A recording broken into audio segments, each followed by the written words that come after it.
Coronavirus, la pandemia. ¿Cuáles son los síntomas? ¿Cómo se transmite? ¿Qué puedo hacer para protegerme y prevenir la propagación de la enfermedad? Nuevo padecimiento que ha encendido las alarmas de los sistemas de salud. Coronavirus, la pandemia.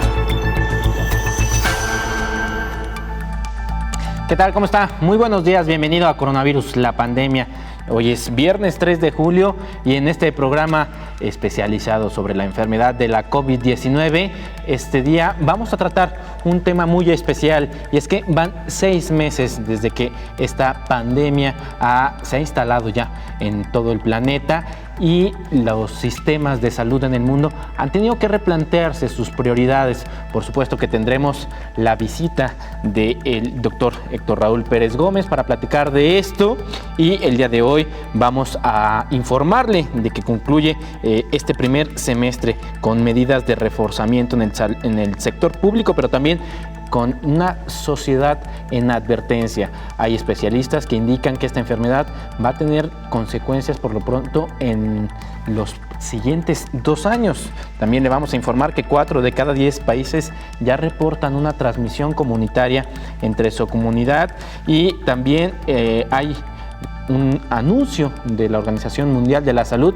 para tranquilizar a las personas luego de un brote de gripe porcina en China. Vamos a tener, como todos los días, enlaces hasta Ginebra, uno más a Italia, y también iremos a Colombia. Este programa especializado no sería posible sin la participación de los productores, toda la gente de cabina de Radio Universidad, por ejemplo, también del canal 44 de la Universidad de Guadalajara, y que se transmite ya en una decena de países a lo largo de América Latina. Sin más preámbulo, comenzamos con la información. A 6 meses de que la pandemia del COVID-19, el mundo no volverá a ser el mismo. La vida de las personas cambió de la noche a la mañana, y en muchos casos la vida al interior de las familias también se ha trastocado. La COVID-19 vino a transformar toda una vida. Con el inicio del 2020, el mundo era futurista. Las personas tenían planes a corto, mediano y largo plazo para viajar, acudir a eventos sociales, culturales y deportivos, actividades profesionales y educativas y negocios con inversiones a largo plazo. Sin embargo, en un abrir y cerrar de ojos todo cambió. El nuevo coronavirus ha transformado cada partícula sin mirar más allá, tras vivir en un encierro voluntario por motivos de salud, pero sin querer llegar a los 100 años de soledad de Gabriel García Márquez. En las primeras líneas de su libro se lee: el mundo era tan reciente que muchas cosas carecían de nombre, y para mencionarlas había que señalarlas con el dedo. En el planeta han transcurrido 187 días desde que la Organización Mundial de la Salud y el gobierno de China anunciaran de los primeros brotes por un nuevo coronavirus con riesgo de expansión. Hoy, la pandemia cubrió el mundo y está por llegar a 11 millones de personas enfermas y 520,000 muertes. En ese transcurrir de días se han dejado las proyecciones que millones de personas tenían. Se redujo el consumo, el trabajo se hace en casa, reducción de vuelos, hay una demanda de combustibles fósiles, y en cambio, las tecnologías de la información y las clases virtuales se fortalecieron. Continuando con la lectura de García Márquez, narra que por el mes de marzo unos gitanos se asentaban en Macondo y daban a conocer los nuevos inventos y hacían truculentas demostraciones públicas. Así como en la fecha de ese episodio, pero en la segunda década del siglo XXI, los casos de COVID-19 comenzaron a incrementar de manera considerable en cada una de las regiones, trayendo consigo medidas restrictivas por los países para obligar a la gente a quedarse en casa. Conforme avanzaban las semanas, los científicos médicos comenzaban a coordinarse para encontrar la fórmula mágica en una vacuna, tratamientos médicos, rehabilitación y estudios sobre los daños que ocasiona la COVID-19. Han pasado 187 días, 28 semanas y 6 meses del anuncio del nuevo coronavirus, sin que la ciencia médica pueda contener la movilidad social, principal factor de expansión veloz de la COVID-19. Si los gitanos de Macondo fueran a casa por casa a leer la mano, podrían advertir que podríamos llegar a casi 1000 días de la pandemia COVID-19. Informó Isaura López Villalobos. Como todos los días, hacemos un enlace hasta la sede internacional de la Organización Mundial de la Salud, donde nuestro compañero Roberto Castañares, corresponsal de la agencia EFE y colaborador de Canal 44, nos dará un informe de lo que ha ocurrido en las últimas 24 horas. Adelante, Roberto.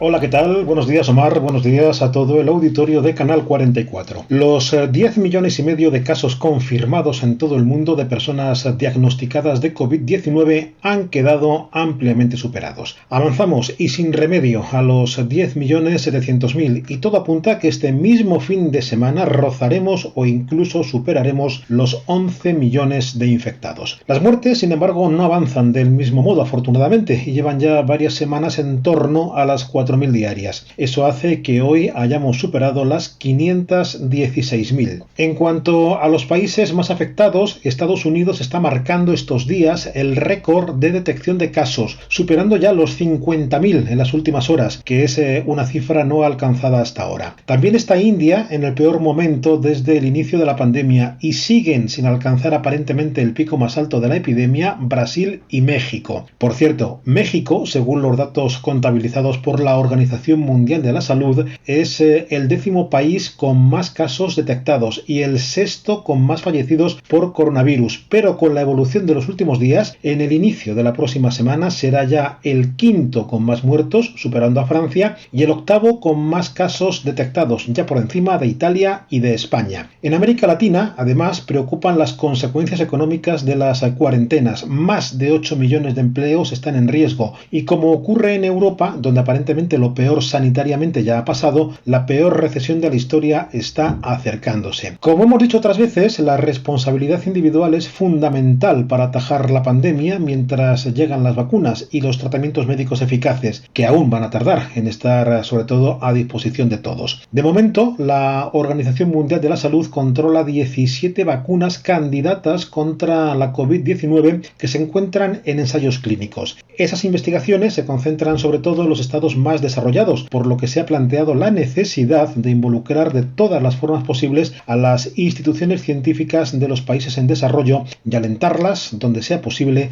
a realizar sus propios estudios. Una vez más, todo ayuda. Reportó desde Europa Roberto Castañares para el programa Coronavirus, la pandemia. Pues ahí tiene usted la información que se ha generado en la Organización Mundial de la Salud allá en Ginebra, Suiza. Aquí en el estudio yo saludo al doctor Héctor Raúl Pérez Gómez, infectólogo, y quien nos hace el favor de acompañarnos para hacer este análisis de lo que ha ocurrido en los últimos 6 meses que hemos conocido esta enfermedad que sin duda alguna ha trastocado cada rincón del planeta. Doctor, muy buenos días. Buen día, Omar, qué gusto saludarte. Pues sí, un poco más de 6 meses ya. El 31 de diciembre del 2019, las autoridades sanitarias de China daban cuenta a la Organización Mundial de la Salud de un brote de neumonías virales ocurridas particularmente en la ciudad de Wuhan, en la provincia de Hubei.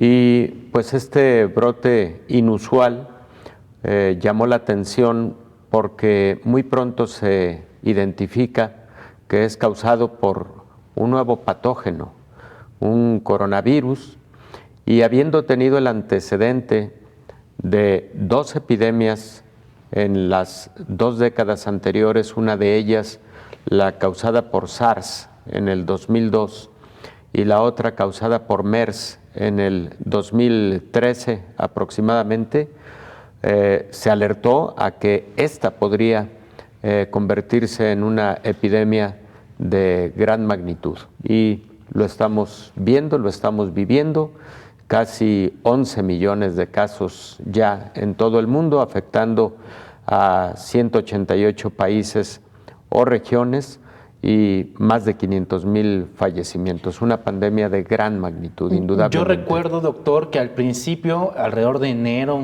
de los primeros días en febrero, que la ciudad de Wuhan empezaba a cerrarse y decíamos, oigan, atención, son 7 millones de personas que están confinadas y días después la Organización Mundial de la Salud decía, alerta, esta enfermedad, si llega a países con sistemas de salud precarios, ahí puede haber problemas.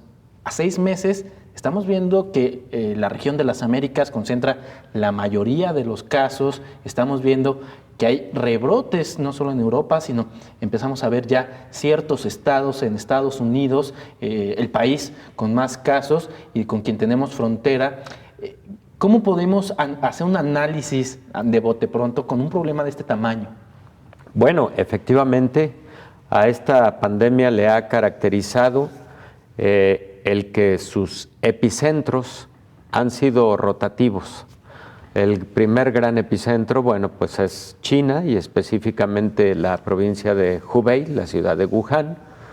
12 millones de habitantes en esta ciudad, una ciudad muy grande, muy poblada, y la provincia 70 millones de habitantes aproximadamente.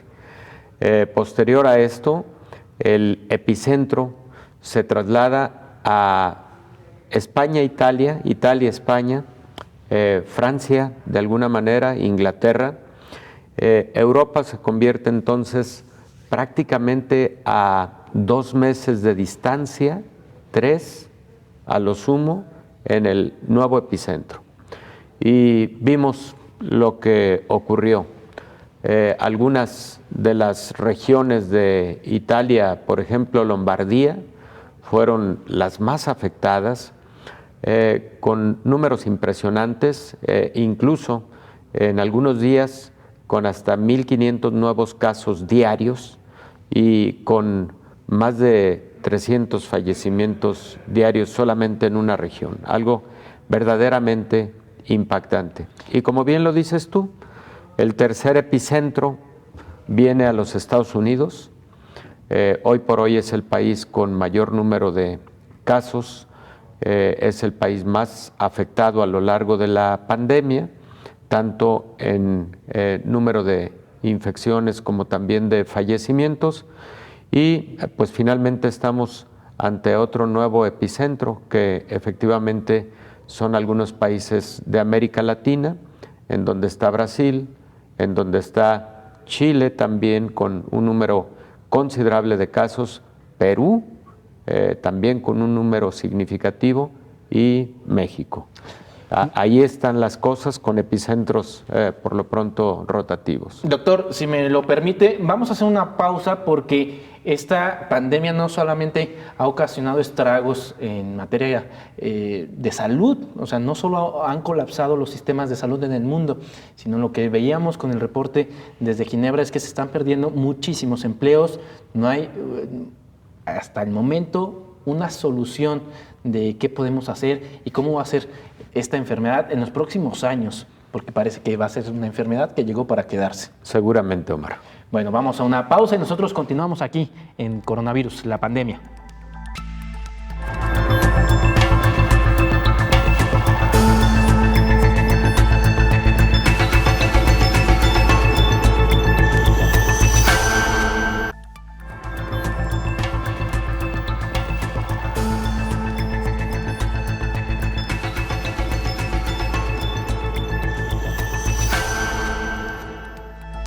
Continuamos en Coronavirus, la pandemia, este programa especializado sobre la COVID-19, esta enfermedad que ha trastocado sin duda alguna cada rincón del planeta. Y bueno, déjeme decirle que es una enfermedad que tiene presencia por lo menos en 188 países, de acuerdo con los reportes de la Universidad Johns Hopkins, y en 4 de cada 10 países reportan transmisión comunitaria en el inicio del segundo semestre del año. El 43% de los países y territorios que reportan el comportamiento de la COVID-19 tienen transmisión local, el nivel más alto de los criterios de la Organización Mundial de la Salud. Se trata de la transmisión del virus en múltiples grupos no relacionados. La incidencia global continúa en aumento exponencial en países grandes como Estados Unidos, México, Brasil e India, de acuerdo con el reporte de la Universidad Johns Hopkins. Por ello, los expertos creen que el riesgo de COVID-19 está creciendo con el riesgo de estar al comienzo de una ola más grave que podría durar meses o más, señala el informe diario de la Universidad estadounidense. Italia y España, que fueron el epicentro de la pandemia en marzo, lograron controlar la epidemia en un trimestre, lo cual fue reconocido por la OMS.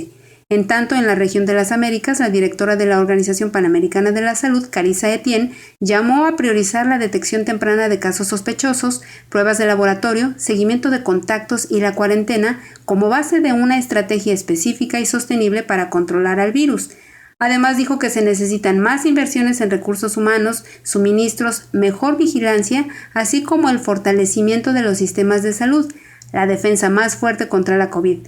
Por ello, insistió en que los países inviertan al menos 6% del Producto Interno Bruto en el sistema de salud. Brasil y México todavía no tienen controlada la pandemia. De acuerdo con el indicador R, que significa el número de reproducción de la enfermedad, el cual tiene que estar por debajo del 1, Brasil tiene 1.13 y México 1.01 al 30 de junio, según datos de la OPS, informó Elizabeth Ortiz.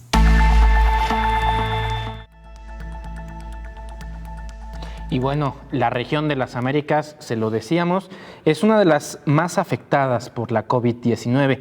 Se espera que en los próximos 3 meses la cifra de muertes pueda llegar a equiparar los 438,000 casos. La Organización Panamericana de la Salud reveló sus proyecciones para la región en cuanto a los casos de COVID-19. Los expertos del organismo internacional estiman que para el 1 de octubre, América Latina y el Caribe tendrán más de 438,000 muertes por coronavirus. La directora de la OPS, Carissa Etienne, explica. Bajo las condiciones actuales en América del Sur, países como Chile y Colombia verán el pico de casos entre ahora y la mitad de julio, mientras que Argentina, Bolivia, Brasil y Perú lo verán en algún momento en agosto. Mientras que México, El Salvador, Guatemala, Honduras y Panamá verán el pico en agosto y Costa Rica en octubre. Sin embargo, explicó que las naciones pueden cambiar esas proyecciones. Es importante enfatizar que estas proyecciones se convertirán en realidad solo si las condiciones actuales se mantienen. Esto significa que los países pueden cambiarlas si toman las decisiones correctas e implementan medidas de salud estrictas y comprobadas. Para la directora de la OPS, la región se encuentra en medio del ojo del huracán y todos los países deben estar preparados para por lo menos otros 3 meses de muchos casos y tienen que actualizar decisiones considerando las evidencias actuales de la pandemia, informó Rocío López Fonseca.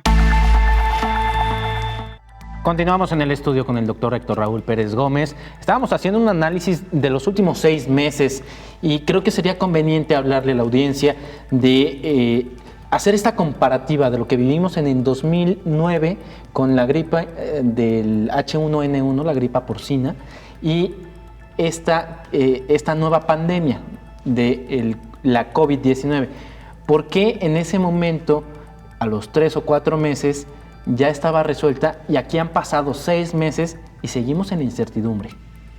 Bueno, hay varias razones, Omar, y me parece que las más importantes son que pronto se tuvo un fármaco y no fue solo uno, al final de cuentas fueron 3 fármacos con una muy buena actividad terapéutica contra influenza H1N1 en el 2009, oseltamivir, el primero de ellos, con muy buenos resultados en pacientes graves y en pacientes críticos, y se utilizó de manera generalizada. Creo que esa es una de las primeras grandes diferencias con respecto a COVID-19.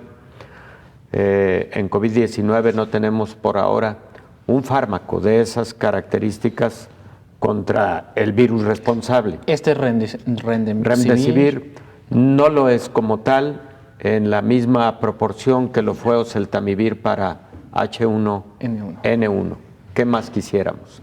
Es muy bueno. Indudablemente los ensayos clínicos hablan de una buena actividad de remdesivir contra SARS-CoV-2 en pacientes graves y en pacientes críticos, pero, insisto, comparativamente fue en su momento superior a oseltamivir para H1N1.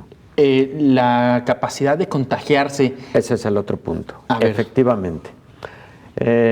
En el reportaje de Elizabeth escuchamos un término que se conoce como número reproductivo básico o básico reproductivo, que el número básico reproductivo no es otra cosa que el número de pacientes que se contagian a partir de un caso índice. En el caso de COVID-19, SARS-CoV-2 transmite la enfermedad a 2.3 personas, un caso índice, mientras que en el caso de influenza H1N1, este número básico reproductivo estaba por el orden de 1.3, 1.5. Entonces, esta gran diferencia ha hecho que la velocidad con la que ha corrido COVID-19 ha sido mucho mayor que en su momento influenza H1N1. Y aunque en este momento ha cambiado ya el número básico de reproducción para COVID-19, ¿por qué ha cambiado? Por las medidas adoptadas de aislamiento social, de distancia interpersonal, etcétera. O sea, ese número básico de reproducción, digamos que es en condiciones naturales, sin la adopción de las medidas epidemiológicas para la contención y para la mitigación de la enfermedad. Y tercer punto, Omar, el desarrollo de una vacuna contra H1N1 fue relativamente rápido. Para octubre teníamos ya un biológico que resultó ser altamente eficaz y seguro. Es decir, de marzo a octubre. De marzo a octubre, efectivamente. Sí. Entonces, estamos hablando de 9 meses, no, 7 meses. Exacto. 7 meses. Entonces, evidentemente, esto no va a ocurrir con COVID-19. En el mejor de los casos, las estimaciones son que entrando el 2021 podremos tener una vacuna. Los esfuerzos son muy grandes y está avanzando a pasos agigantados, sobre todo 3 de ellas que ya hemos comentado en diversos momentos. Pero todavía podría tardar un poco más la producción masiva, la distribución en todo el mundo y algo que yo he comentado fundamental, el acceso. Ojalá y todas las naciones puedan tener acceso en condiciones de equidad a la nueva o las nuevas vacunas contra COVID-19. Creo que son las más importantes diferencias que yo identifico con respecto a una y otra pandemia. Bueno, la cuarta de ellas, creo que es fundamental decirlo, es la letalidad. Una tasa altísima. La que tenemos con COVID-19 y además con diferencias muy grandes entre diferentes regiones, países, etcétera. En el caso de influenza H1N1, la letalidad, que por cierto se esperaba que fuera a ser mayor, terminó siendo por fortuna una letalidad del 0.5% aproximadamente, menor a 1. En COVID-19 lo estamos viendo. Empezamos con una letalidad de 3. Se subió hasta 6.7 la letalidad global en el mundo. Ha caído afortunadamente un poco a 5.3 y eso de cualquier manera es una letalidad muy alta. Pero decía que es diferenciada en diferentes regiones. Y es lo que alertaba la Organización Mundial de la Salud, perdón. Cuidado con América Latina. En países con bajos niveles con sistemas de salud muy precarios, ahí las consecuencias pueden ser catastróficas. Y en el caso de México, así ha sido. Bueno, estamos en 12 de letalidad, 12 de cada 100 que tienen diagnóstico confirmado. Claro que aquí entra una variable. Omar, hay que decirlo porque México no está haciendo diagnóstico laboratorial de todos los casos de COVID. Con el sistema que ha adoptado el sistema Centinela solo realiza pruebas al 10% de los casos que tienen enfermedad leve a moderada, aunque sí realiza el 100% de pruebas a las personas con enfermedad grave a crítica, pero el no tener entonces una cantidad de pruebas en todos los pacientes con sospecha de COVID, independientemente de la gravedad de los síntomas, y también el no tener pruebas de laboratorio en todos los contactos que se van generando de estos pacientes confirmados, ha llevado a México a una situación en donde el número de casos es indudablemente menor al que realmente existe. El propio subsecretario López-Gatell lo ha señalado cuando dice el número de casos que reportamos en este momento alrededor de 200,000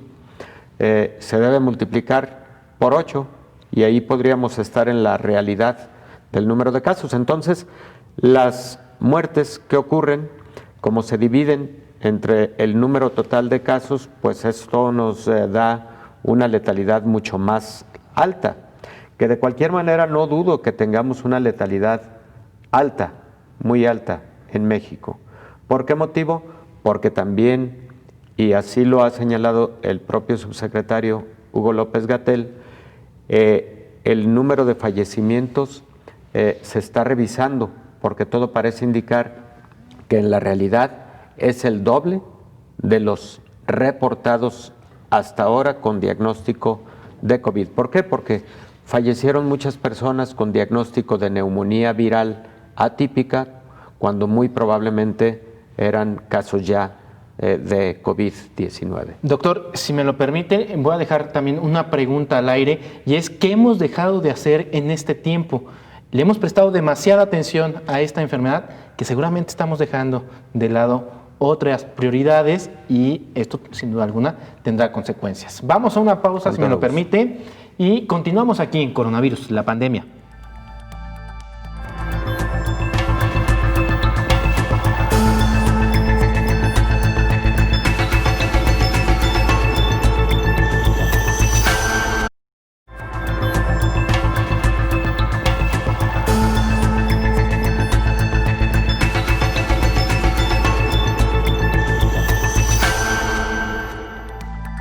Regresamos a Coronavirus, la pandemia. El día de ayer, la Organización Mundial de la Salud aclaró que el genotipo G4 de la gripe porcina, que se descubrió en China y que fue reportado esta semana como otra potencial pandemia por medios internacionales, no se trata de un virus nuevo. La Organización Mundial de la Salud tranquiliza a la población en el mundo en torno a la información de un virus potencialmente pandémico detectado en China en cerdos. Explica el director de emergencias de la OMS, Michael Ryan, que no se trata de un virus nuevo.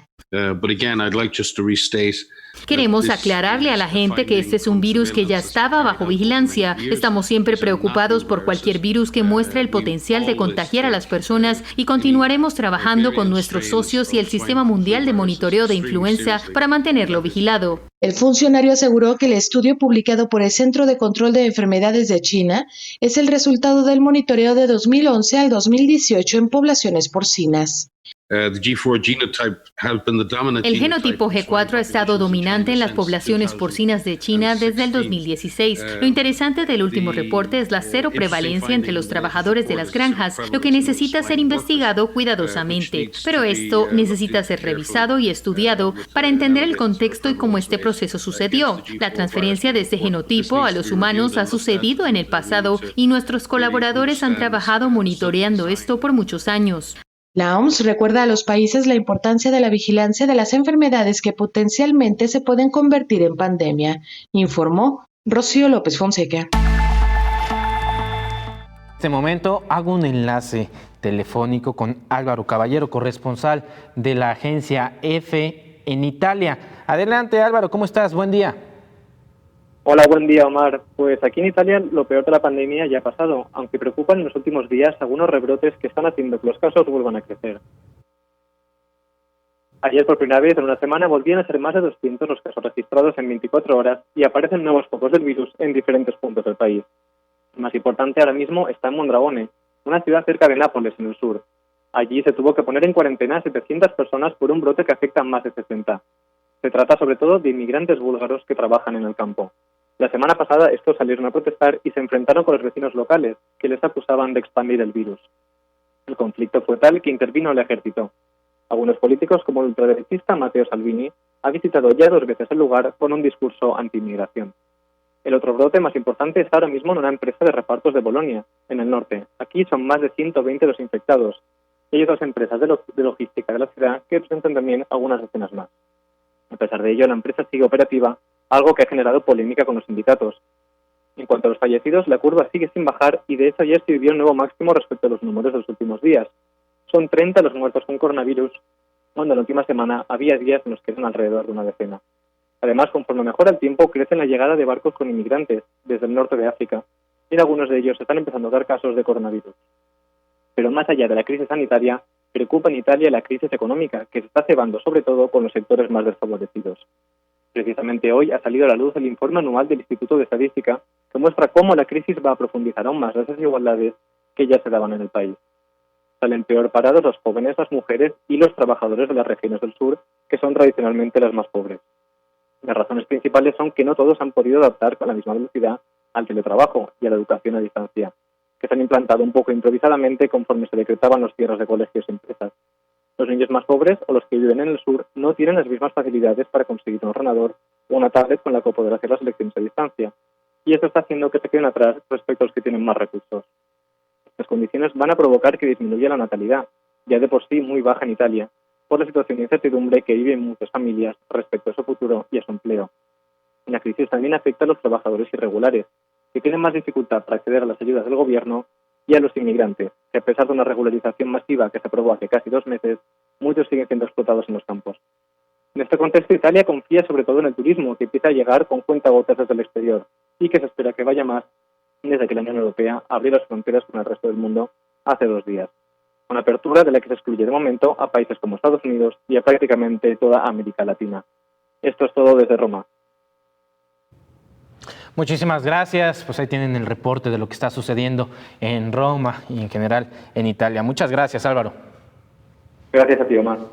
Nosotros continuamos aquí en el estudio con el doctor Héctor Raúl Pérez Gómez. Doctor, platicábamos, dejaba esta pregunta en el aire de las cosas que se están dejando de hacer por prestarle atención, su debida atención, quizá no demasiada, pero su debida atención al COVID-19. ¿Qué estamos dejando de hacer?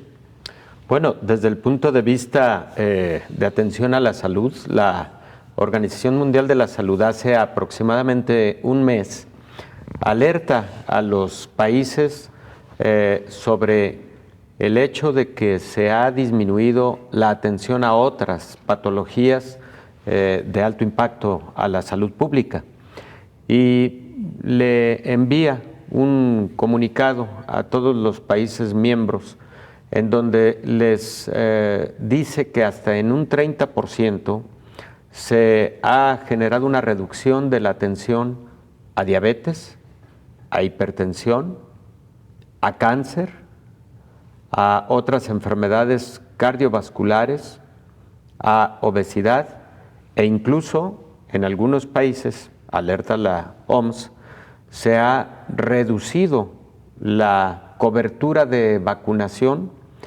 precisamente por destinar recursos económicos de los presupuestos para salud a la atención de esta pandemia de COVID-19. Y la OMS los insta para que brinden la debida atención a todas estas patologías, porque es evidente que si estas patologías no tienen adecuado control, eso también va a impactar para COVID-19. Los diabéticos que no estén bajo buen control, los hipertensos, etcétera, representan los grupos de mayor riesgo en COVID-19, junto con la edad avanzada, como ya lo hemos comentado en diversos momentos. Entonces, pues creo, Omar, que efectivamente esa es una importante reflexión, que no se desatienda absolutamente nada de las enfermedades de impacto a la salud pública por toda la atención que se le viene brindando a COVID-19, que la requiere indudablemente, pero sin descuidar todo lo demás. Y que eso nos obliga a repensar el modelo en que hemos estado generando sistemas de salud en el mundo, ¿no? En los últimos años, quizá en las últimas décadas, se había visto que en el tema de investigación, que en el tema de generación de conocimiento, de ciencia, de tecnología, pues muchos países aplicaban la austeridad en esos programas. Efectivamente, nos tiene que llevar también esta evolución de la pandemia al análisis de qué tan preparados están los sistemas de salud para enfrentar graves fenómenos como el que estamos viviendo. Habíamos tenido la idea de que, por ejemplo, la mayor parte de países en Europa estaban muy bien preparados en sus sistemas de salud, en su capacidad hospitalaria instalada, etcétera, el número de profesionales de la salud por cada 100,000 o 1,000 habitantes de los diversos países. Y bueno, vimos lo que ocurrió con Italia y con España, que fueron rebasados prácticamente en sus sistemas de salud. Lo hemos estado viendo en algunos países de América Latina. Vimos cómo China tuvo que levantar un par de hospitales en tiempo récord, a lo sumo 2 semanas o 3, pero tuvo que levantar hospitales porque identificó que iba a tener muchos más pacientes de los que podían ser hospitalizados en lo que ya estaba previsto. Y por lo tanto, esto de veras lleva a una reflexión. ¿Qué tan preparados estamos? Número 1, en cuanto al número de camas de hospital, en cuanto al número de camas para atender a pacientes graves, críticos. Número 3, en cuanto al personal de la salud especializado en diversas áreas, en cuanto a epidemiólogos, salubristas, etcétera. Todo eso. Incluso sus condiciones laborales, ¿no? Incluso sus condiciones laborales, efectivamente. Entonces, Omar, los países tienen que reflexionar. La salud es lo más importante que tiene el ser humano, porque sin salud no hay generación de economía, de tal suerte que esto debe llevar a una buena preparación y a tener sistemas de salud que aparentemente excedan las necesidades cotidianas, pero que precisamente con ese adicional que tengan les permita enfrentar a una pandemia, una epidemia como la que estamos viviendo ahora. Estábamos escuchando por cierto, un virus de influenza porcino, G4, genotipo 4, H1N1, que en días pasados las autoridades chinas lo han mostrado como una amenaza epidémica de riesgo para proporciones pandémicas. Esta situación es peligrosa porque H1N1 del 2009 fue el producto de la recombinación de 2 virus porcinos, de un virus aviar y de un virus humano. Así es como surge H1N1 del 2009. Entonces, el mundo va a estar permanentemente asediado por riesgos de epidemias o de pandemias, de tal manera que los sistemas debemos estar perfectamente preparados y también la cultura de salud personal, familiar, comunitaria, que tiene que cambiar importantemente. Doctor, antes de la pausa, me quedan un par de minutos, ¿qué cree que ya no va a ser igual? ¿Cuáles son los cambios que ya no hay vuelta atrás? Yo creo que van a cambiar diversas formas de relacionarse entre las personas, sin que necesariamente eso sea una modificación de los signos afectivos. Por ejemplo, creo que tenemos que aprender los seres humanos a evitar grandes aglomeraciones.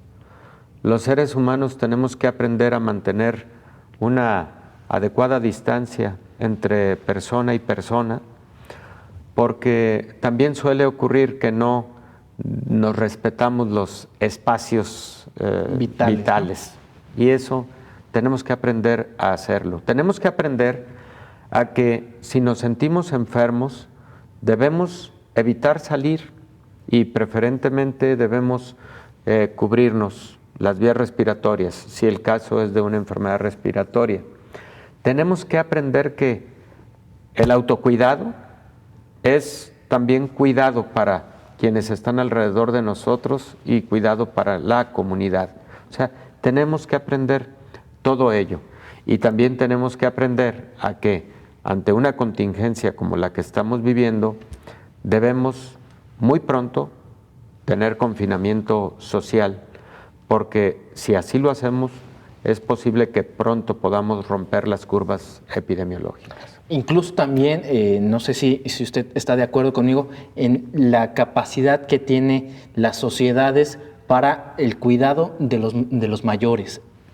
Aprendimos, creo, a revalorar sobre todo a las personas mayores. No sé si usted esté de acuerdo. Completamente de acuerdo, completamente de acuerdo. Algo que posiblemente habíamos perdido un poco de vista. Y sí hemos observado en la mayor parte de los países cómo las familias sí tratan de darle un lugar de protección especial a su adulto mayor. Los adultos mayores nos representan los cariños, los respetos, nos representan las enseñanzas, nos representan algo muy importante a todas las sociedades prácticamente, de tal suerte que esto nos ha hecho revalorarlos y particularmente cuidarlos mucho más. Es una población muy vulnerable. Doctor, voy a una pausa y regresamos para concluir con este tema del análisis después de 6 meses de coronavirus. Nosotros regresamos.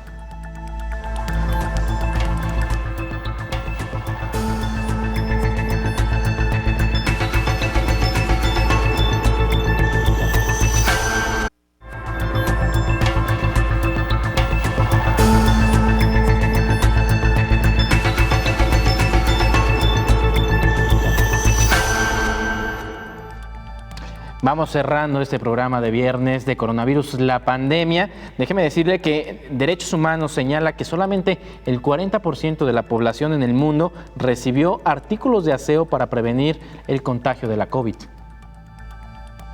La contingencia por la COVID-19 alcanzó y rebasó las medidas dictadas por las autoridades sanitarias en México para prevenir los contagios en los centros penitenciarios en el país. De acuerdo con un informe realizado por la Comisión Nacional de Derechos Humanos, una constante detectada en la mayoría de los centros penitenciarios del país fue que no era posible acatar la medida preventiva de sana distancia derivado de la sobrepoblación y hacinamiento. Los centros de reclusión son escenarios que permiten identificar las carencias instaladas como la falta de insumos, medicamentos, infraestructura médica, sobrepoblación y hacinamiento. El personal médico no cuenta con los insumos necesarios para enfrentar el virus. El 45% de las personas recluidas a nivel nacional comparte celda con más de 5 personas. Por otra parte, el 12% a nivel nacional compartía su cama. Solamente 40% de las personas a nivel nacional recibieron artículos de aseo personal, señala el informe. Además, el organismo autónomo identificó que a 2 de cada 10 personas no se le brindaron servicios médicos, mientras que 30% no recibió medicamentos en los centros penitenciarios. La mayoría de las llamadas que recibió el organismo de derechos humanos fue de familiares de los reclusos, quienes plantearon la falta de atención médica por distintos padecimientos, entre ellos COVID-19, la restricción o suspensión temporal de visitas y la falta de información sobre el estado de salud de los internos trasladados a hospitales por presentar síntomas de coronavirus, informó Elizabeth Ortiz. Después de esto, hago un enlace con Cristian Correa. Él es periodista de Oriente Noticias en Bucaramanga, Colombia. Ahí estarán dando nuestro reporte de lo que ha sucedido en Colombia en las últimas horas. Adelante, Cristian. Hola, un saludo muy especial a todo el equipo del Canal 44 de México y del programa Coronavirus, la pandemia. Desde Colombia les contamos que en este momento pues la situación no es menos crítica a diferencia del resto de países de la región. En Colombia, los contagios por COVID-19 se acercan a los 107.000 casos. La cifra positiva, pues dentro de toda esta situación, son los recuperados, que están aproximadamente entre 45.000 personas e infortunadamente pues cerca de 3.500 personas que perdieron la vida por el COVID-19. En este momento aproximadamente hay 57.000 personas con el virus activos, personas luchando. Lo positivo también dentro de todo esto es que aproximadamente el 89%, entre el 89 y el 90% de estas personas están haciendo una recuperación domiciliaria, es decir, pues están superando este virus en aislamiento en sus casas, y es muy bueno, pues no está colapsando el sistema de salud. Esto pues a nivel general. Sin embargo, hay algunas ciudades específicas como Bogotá y Medellín donde la ocupación de las unidades de cuidados intensivos sigue siendo muy alta, y por eso le hicieron un llamado al gobierno nacional para reaccionar frente a esta situación con más respiradores artificiales y con capacidad instalada de unidades de cuidados intensivos. En Bogotá se llegó ya a un punto en el que se marcó el 75% de la ocupación de las unidades de cuidados intensivos. Ante este llamado, pues el gobierno nacional respondió con más respiradores artificiales que hicieron que la cifra bajara del 75% al 50% de la ocupación de las unidades de cuidados intensivos. Frente a este tema de la asistencia hospitalaria, pues se ha entretejido toda una línea y un apoyo, una malla de colaboración entre los departamentos, que son los estados en Colombia, donde por ejemplo en el caso de Antioquia, Medellín ha servido de lugar de hospitalización y de atención a pacientes que provienen del Pacífico, que provienen del Chocó, que provienen del Bajo Cauca antioqueño. En el caso de nuestra región, por ejemplo en Santander, le ha servido y le presta en este momento servicios también a pacientes que provienen de los llanos orientales, del departamento del Cesar, incluso de algunas partes del norte de Santander. Así que pues han entretejido toda una malla de solidaridad entre los sistemas de salud también en los departamentos. Y un dato muy importante, en este momento se está desarrollando una nueva jornada de días sin IVA, una excepción tributaria que creó el gobierno nacional en el marco de la reciente reforma tributaria y que se está aplicando en medio de la pandemia del COVID-19 para darle un respiro a la economía. La situación particular en esta segunda jornada es que el gobierno le dio vía libre a los mandatarios locales para aplicar medidas como el pico y cédula, como el pico y género y como las jornadas extendidas de ventas por 24 horas ante pues el mal comportamiento de la ciudadanía en la primera jornada, cuando no respetaron el distanciamiento social, cuando generaron aglomeraciones y sobre todo cuando no usaron las herramientas de bioseguridad como el tapabocas, como las caretas y como los guantes. Pues este es un pequeño balance de la situación que se presenta en Colombia por estos días alrededor del COVID-19. Igual que en el resto del continente, la cifra de contagios no sigue bajando y por eso las autoridades siguen atentas a esta situación. Desde Bucaramanga les informó Cristian Correa del Sistema Informativo del Canal Tro. Pues muy completo el reporte de Cristian sobre lo que está sucediendo en Colombia. Doctor, nos quedan escasos minutos. Quisiera abordar 3 temas, además del de salud, y es qué ha pasado en los últimos 6 meses en materia económica, en los sistemas educativos y también, por supuesto, en el sistema político mundial. A ver, si me lo permite, en materia económica, en un balance de los últimos 6 meses, ¿qué podemos decir? Pues bueno, creo que ha sido la segunda gran afectación provocada por la pandemia de COVID-19. Las estimaciones son de la pérdida de al menos en global del 5.5% del Producto Interno Bruto, evidentemente diferenciado en las naciones y en las diversas regiones. La pérdida de empleos ha sido brutal, incluso en naciones con gran poderío económico. Esto no ha sido la excepción, lo hemos escuchado para el caso de los Estados Unidos, para el caso de Inglaterra, Reino Unido, y no se diga para el caso de países con menos ingresos, como el caso de los países en América Latina. Por otro lado, los países que sustentan un alto porcentaje de su economía en lo que conocemos como la economía informal, pues son quienes están sufriendo más estos estragos, particularmente por la necesidad del confinamiento social.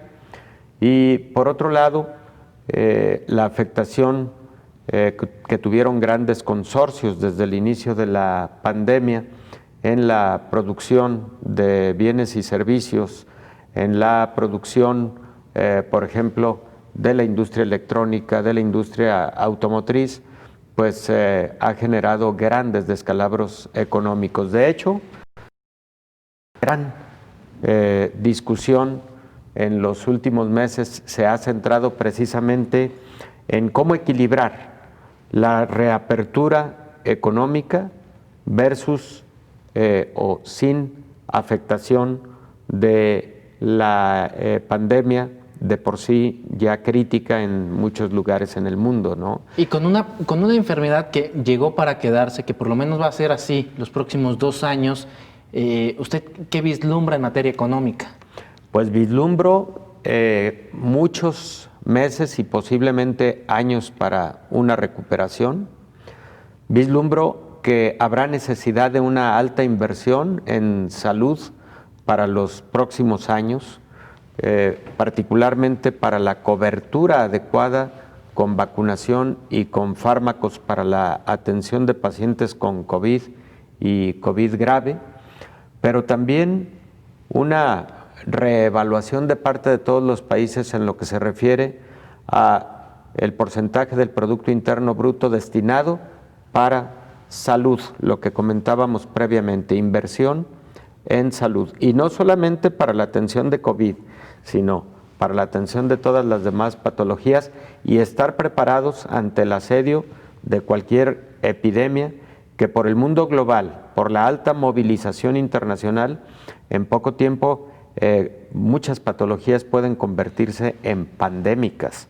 Entonces hay que estar preparados y eso amerita una mayor inversión en salud por parte pues prácticamente de todos los países. Otro tema que trastocó la COVID-19 es el modelo educativo. Sí. Muchas escuelas tuvieron que remediar, por así decirlo, el término del ciclo escolar. Por ejemplo, en México, en algunas ocasiones, en algunas entidades se pidió que hubiera estas clases en línea en algunos sitios. Esto es imposible.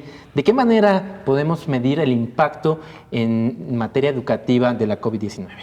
Bueno, efectivamente, y más que los modelos educativos, creo que fueron las modalidades de enseñanza-aprendizaje que viraron hacia formas virtuales a través de plataformas y efectivamente creo que esta es una gran novedad para todo el mundo. Sin embargo, recordemos que existen muchos países en el mundo que no tienen suficiente acceso ni a Internet y a Internet de calidad particularmente y por otro lado a equipos de cómputo suficientes para que los jóvenes en formación, los niños puedan acceder a estos sistemas de plataforma para el proceso de enseñanza-aprendizaje. Eso va a requerir también otra inversión adicional porque llegan para quedarse también estas modalidades y no solo en los procesos de enseñanza-aprendizaje a todos los niveles educativos, sino también lo que conocemos como el trabajo en casa, que posiblemente ahí también van a ocurrir cambios interesantes porque seguramente muchas de las actividades que antes se realizaban de forma presencial en centros laborales van a poder cambiar hacia este tipo de modalidades y en muchos casos para bien. Es más, creo yo que en la mayor parte de casos para bien. En un minuto nada más me quedan.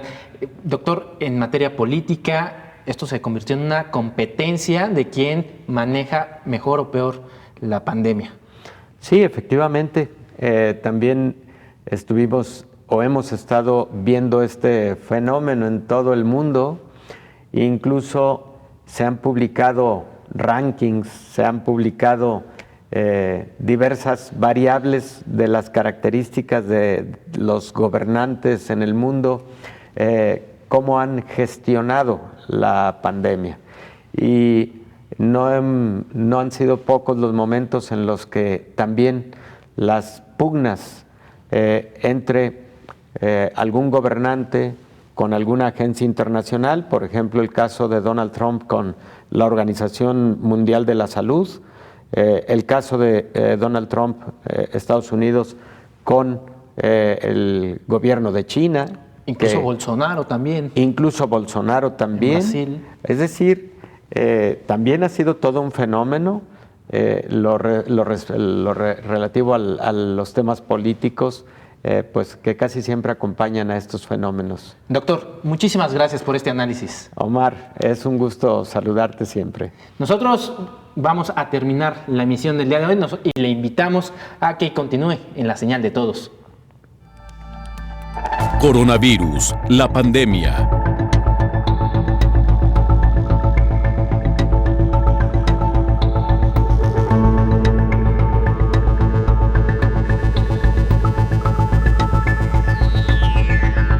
Coronavirus, la pandemia.